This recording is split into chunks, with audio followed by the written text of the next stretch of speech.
Attachment and commitment in human relationships.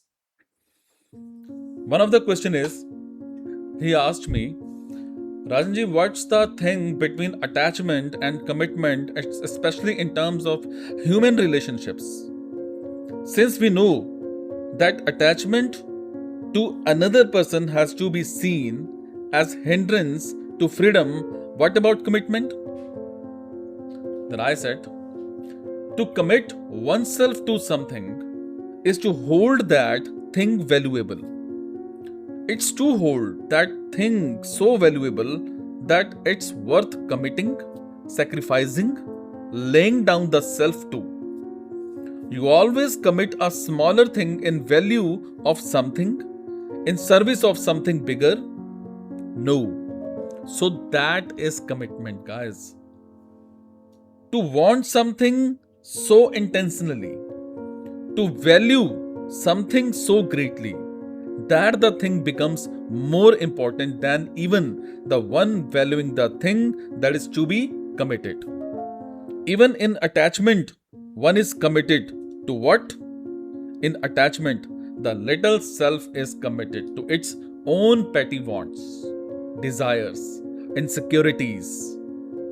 So, therefore, attachment has the accompany commitment or a fallacy of evaluation.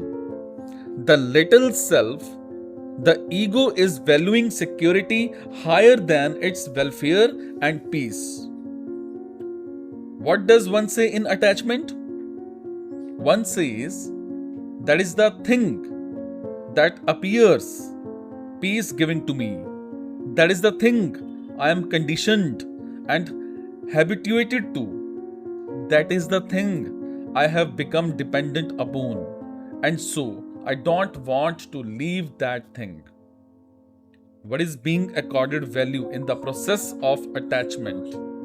Habits, tendencies, dependencies, fear, and the continuous sense of incompleteness and insecurity. That is what is paramount in the process of attachment. So one is giving a high value, but to the wrong thing, one is still committed, but to a false god. And really, the word commitment has value only if the one who is committing commits himself, herself, so deeply that there is no possibility of a retreat or withdrawal. In case of attachment, that is not possible. Sooner than later, it becomes obvious that one is investing herself at the wrong place.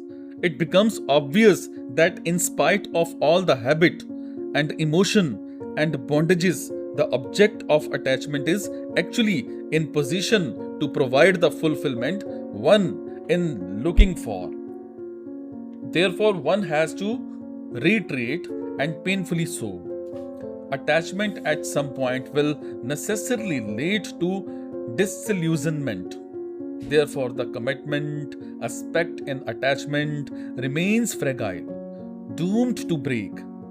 It's not a commitment that you can really keep for long. The ones we are usually attached to are just like us. They exist in the same dimension to us as us. They belong to the same plane as we do. Commitment is possible only to something immense, only to something far bigger than yourself. Commitment is possible only to something that is so infinite that it simply absorbs the whole of you. And therefore, commitment is such a virtuous and relieving thing. It relieves you of yourself. Once you are committed to something, you are gone, finished. The thing takes total possession of you.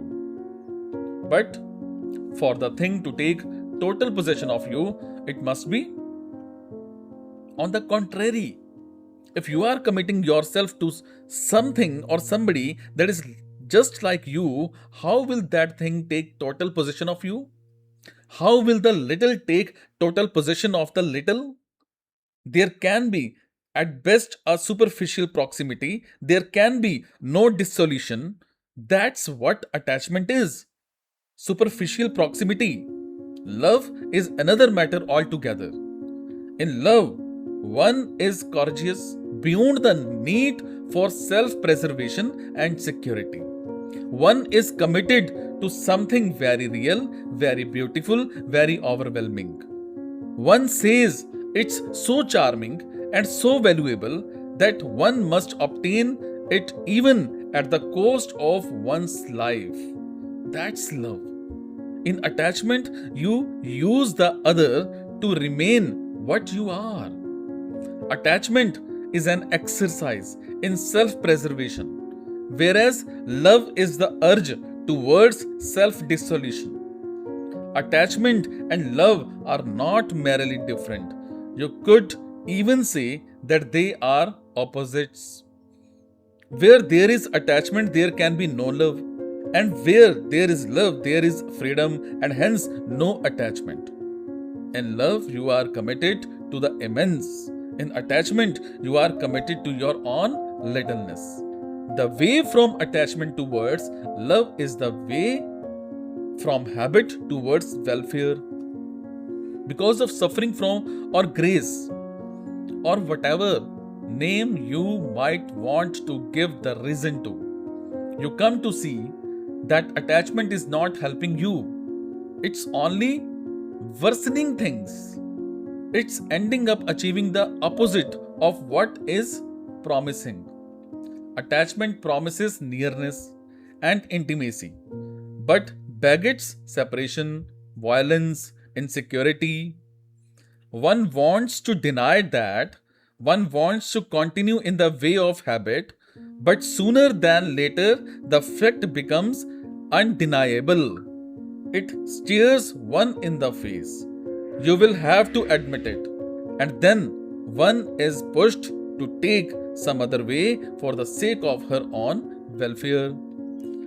As human beings, it's our nature to be alright contented, peaceful, to not to be kicked around, to not to needlessly suffer, to know, to realize, to see life with clarity. And when we see that is not happening, then we are impelled from within to try out some other route. The only other route is love, because all the nonsensical routes are anyway necessary accomplishments of attachment. If you are somebody who has been attached, then it's not merely attachment that you have experienced. The entire gamut of accompanying experiences too would be quite familiar to you by now. And what are those accompanying experiences? Nervousness, fear, jealousy. Can there be attachment without jealousy? Can there be attachment without repetition? Can there be attachment without loneliness? So that entire family of neurotic emotions would be well known to you. You have been there, done that, known it all.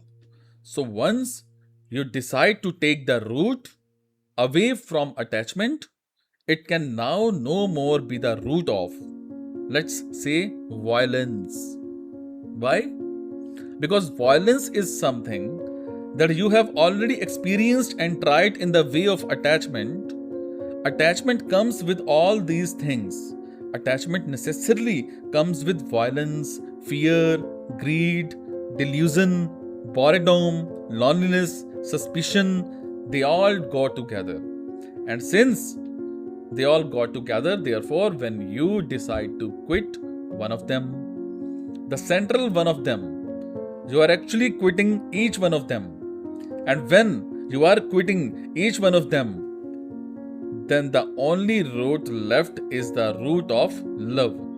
Because everything comes along with attachment except that one thing called love. So when you quit attachment, there is nothing else left to try. Only love is left to try. One tries love then. One necessarily tries love. There is choicelessness. All other options are exhausted already. We said there is just one way, the way of your insistence, which leads to a lot of suffering. Because you have insisted that you would go down the way of attachment, there is no way you are going to drop your insistence except when you see the consequences of it. And the consequences all point at just one thing, that is suffering. But even after suffering, if you are able to go beyond attachment, it's still a miracle. Therefore, suffering alone does not suffice. One says one requires grace as well, because so many people suffer and keep suffering. The ego chooses to keep suffering rather than learn and dissolve. You are attached for a reason, aren't you? Only love is unreasonable. Attachment is very, very reasonable. Only love comes from nowhere. Attachment comes from very, very specific places. So you have your reasons, strong reasons for getting attached. Examine those reasons. Whenever man reasons for the sake of his profit and betterment, ask yourself, how are you being profited by attachment? Ask. You are attached to something, somebody, for your own sake, for the sake of your own betterment, for the sake of getting something. Obviously, that's how attachment proceeds.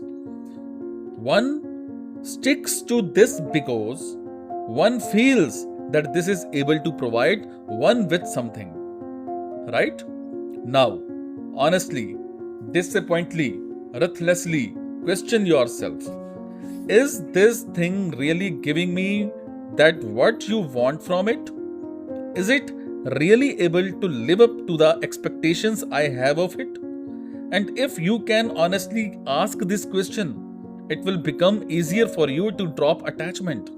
Attachment defeats its own purpose. Now, how can you continue with it? How can you continue with it?